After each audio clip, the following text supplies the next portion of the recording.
with a Camera. Starring Charles Bronson.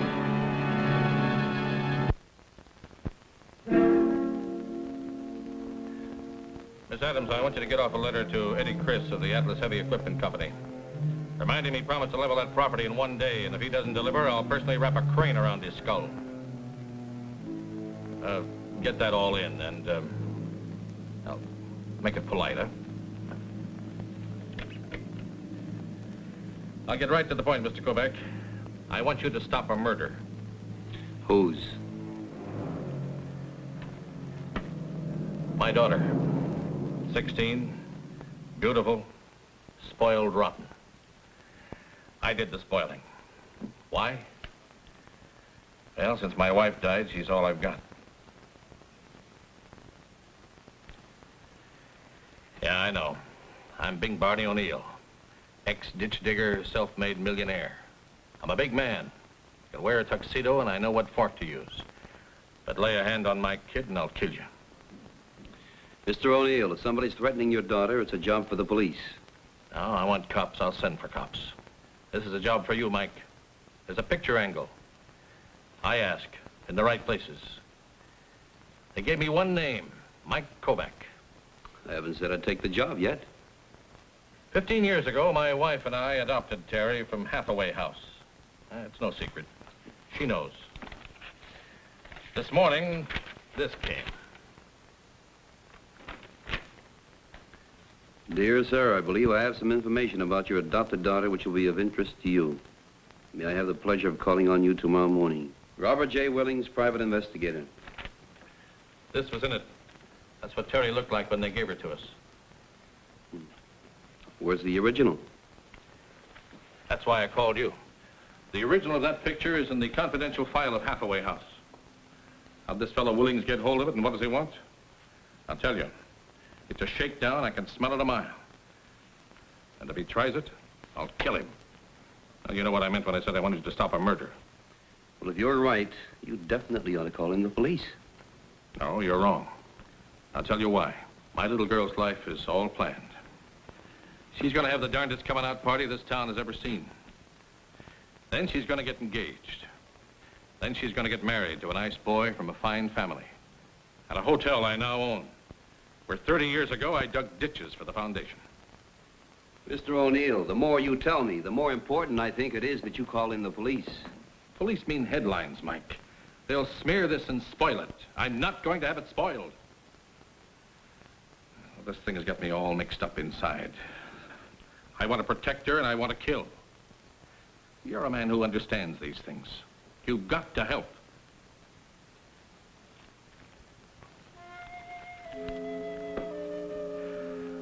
Thank you. Mr. O'Neill is just one of thousands of parents who have adopted a child from this institution. Despite his present importance, he has no special authority. Who has access to these files, Mrs. Carrington? No one but me, Mr. Kovac. Is there more than one set of keys? I have the only key. And the final contents are kept confidential even from my staff. Then how do you explain this?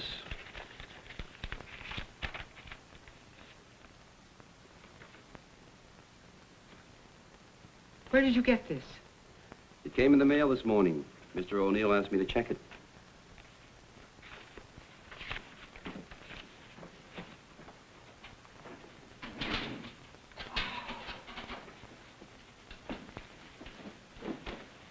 Something the matter? Someone's been in my closed file, I can tell. The folders are all out of order, see? The O'Neill file still here? I don't know. Yes, here. Here it is.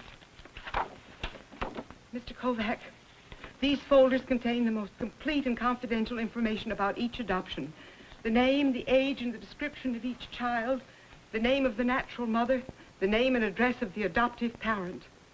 You have any idea who could have broken into these files? I don't know. But don't you see? In the wrong hands, this could be a cruel weapon. What are you going to do? We'll have to call the police, Mrs. Carrington. Oh, no. Please don't. Don't you realize what's at stake? In every city, there are thousands of parents with adopted children, and thousands more waiting for their turn. If this gets out... I'm calling Lieutenant Donovan. He's a friend of mine. I'm sure we can trust him. I can't trust anyone, not even you. Why weren't the records kept in a safer place? What place would be safe from people who'd stoop so low as to exploit the love of parents for a child? Hang up the phone, Mr. Kovac. Please.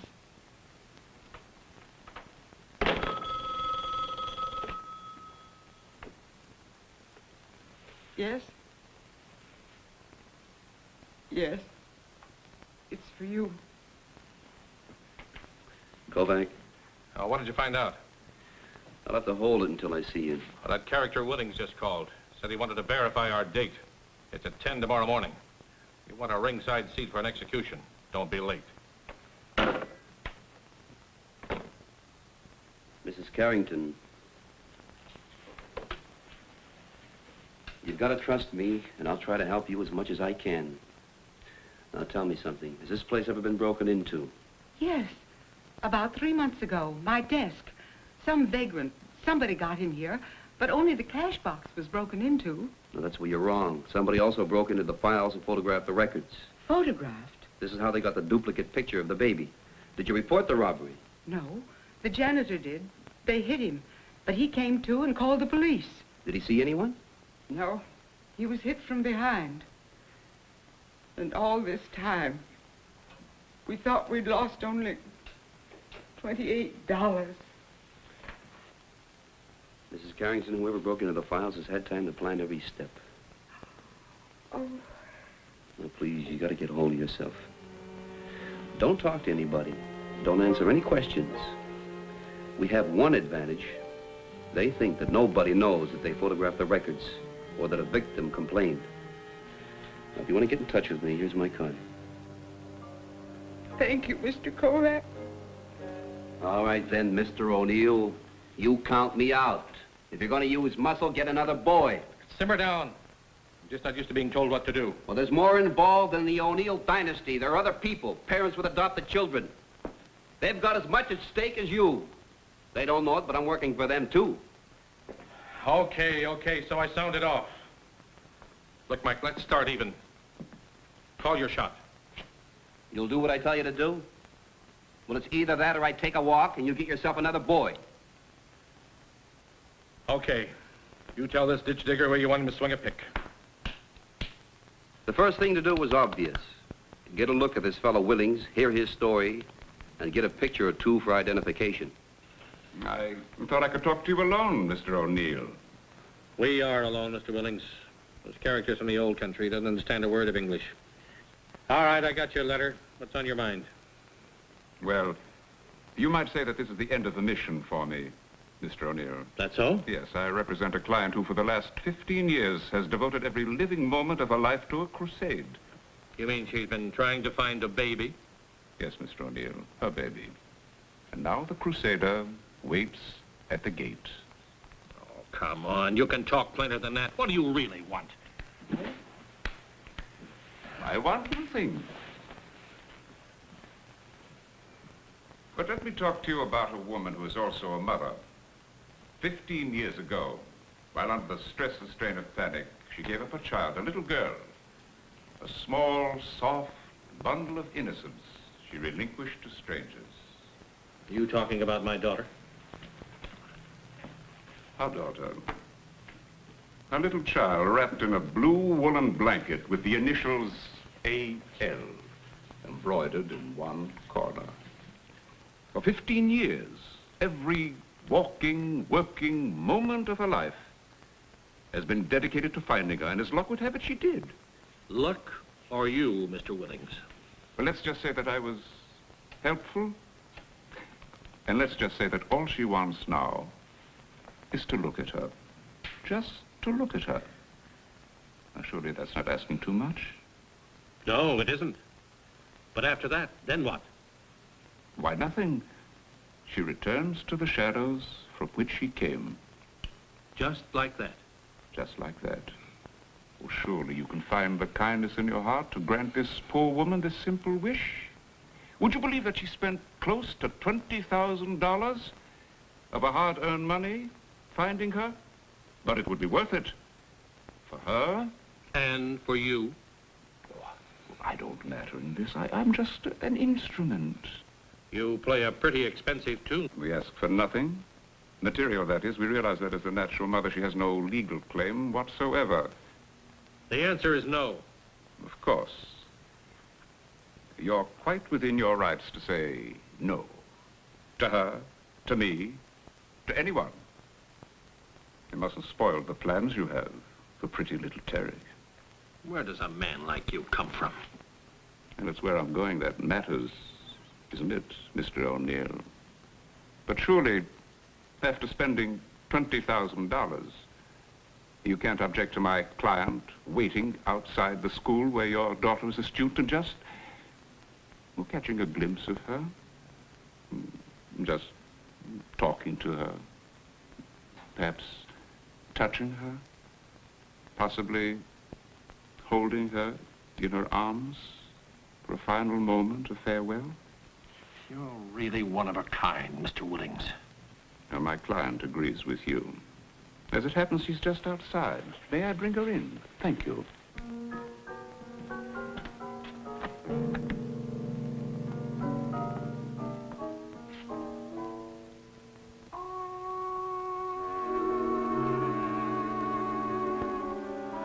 Names are not important, Mr. O'Meara. Merely let me say that this is Terry's mother. Pleased to meet you. How'd she get out of the drunk tank? Suffering, Mr. O'Neill? Just plain suffering has brought this poor woman to the state you're seeing her in. But who's to deny her the healing miracle of mother love? You, Mr. O'Neill? Get out. Just as you say, sir. That's the St. Martin's School for Girls, isn't it, sir? Come, my dear.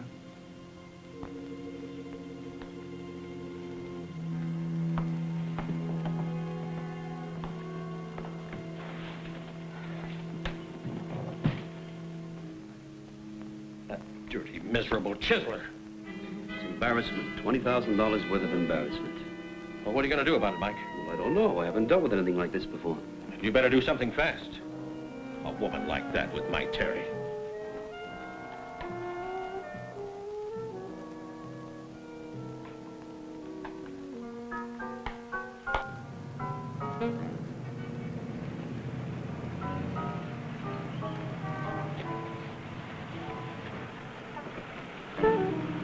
How'd it go? Well, the man inside was supposed to be a masseur. I don't buy it. Wait for him, follow him, you understand? I understand.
Who are you and why have you been following me? I'm a tourist.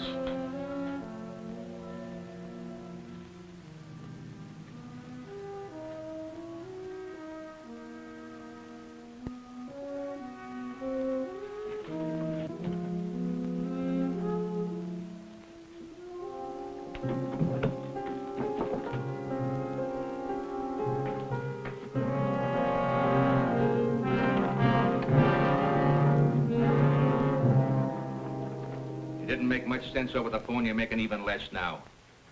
There's no reason why I shouldn't stake out the O'Neill place and pick up Willings and the woman. We don't know how many others are involved in this shakedown. You pick up Willings and the woman, the others just take off with a duplicate file. That'll give them a nice start someplace else, like Chicago or Los Angeles. You know, children from that Hathaway house are scattered all over the country. So far, all you've done is waste a lot of time. You showed a whole lot of pictures. Some hood picks up your camera case, gets away with it. You're batting 0. That hood picked up a camera case full of flower studies in color, but he didn't get this. You know, sometimes you must even surprise yourself. Okay, I'll take it down to the lab and see if I can get a make on Willings and the woman.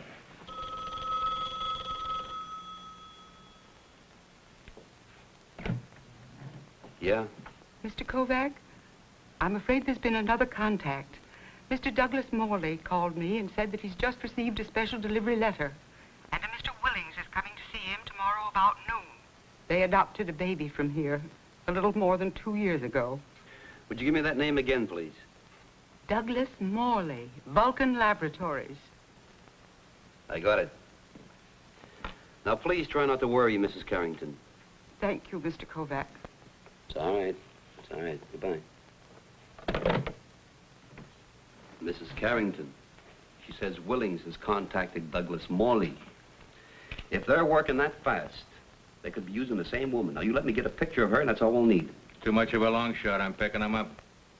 A picture, Donovan. Mike, I'm the police.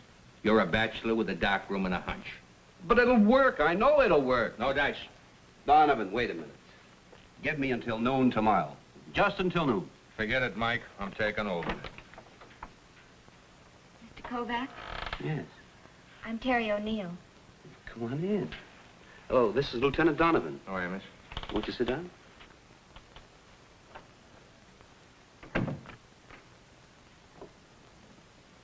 Weren't you supposed to keep the police out of this? How did you know that?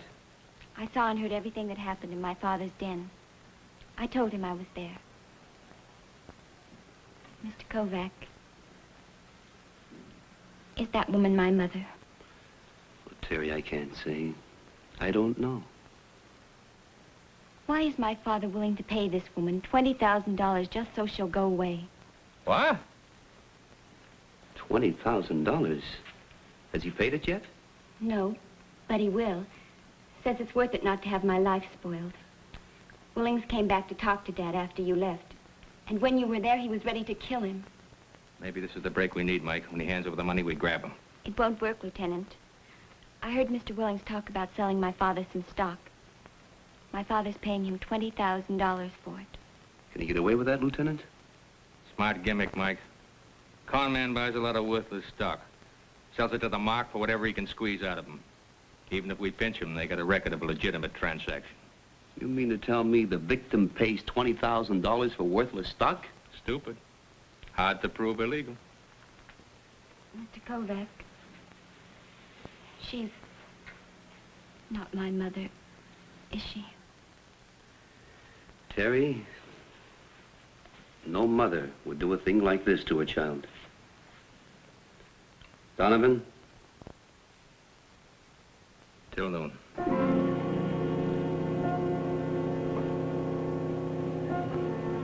Mr. Willings, we have an appointment with Mr. Morley. Oh, yes, Mr. Willings. Park your car over there, please. Thank you, officer.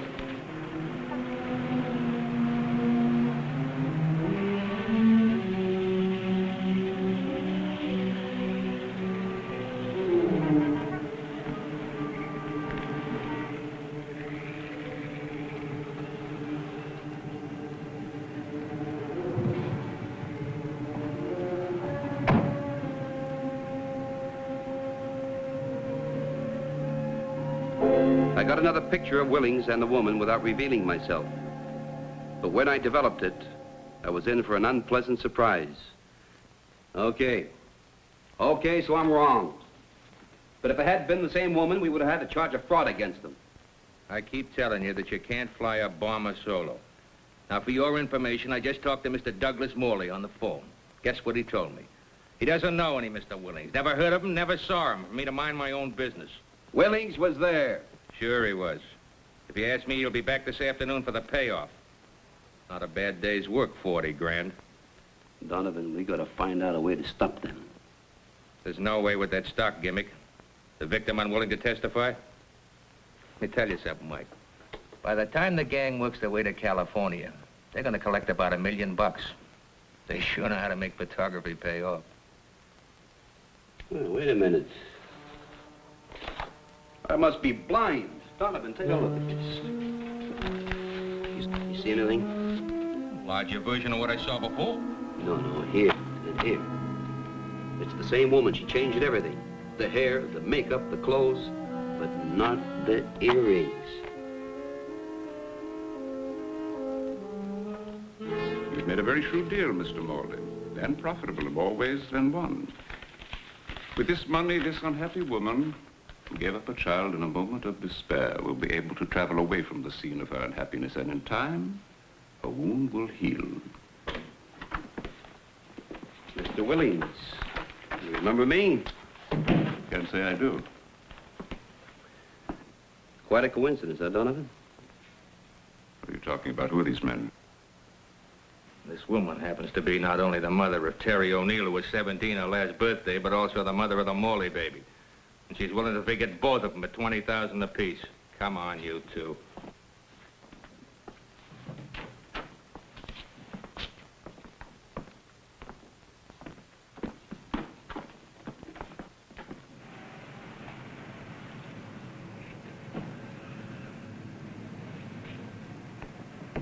Hey! Over here.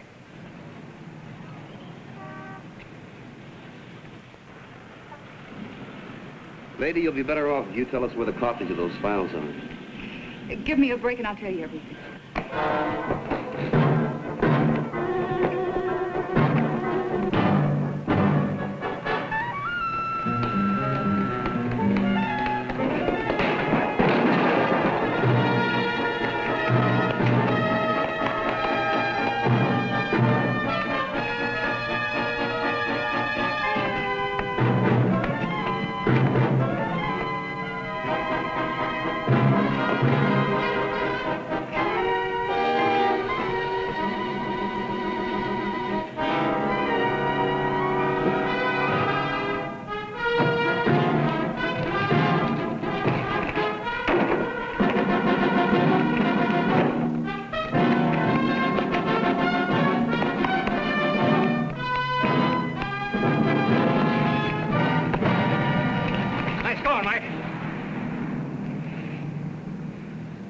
You know, Lieutenant, I wish you would give me about 5 minutes more.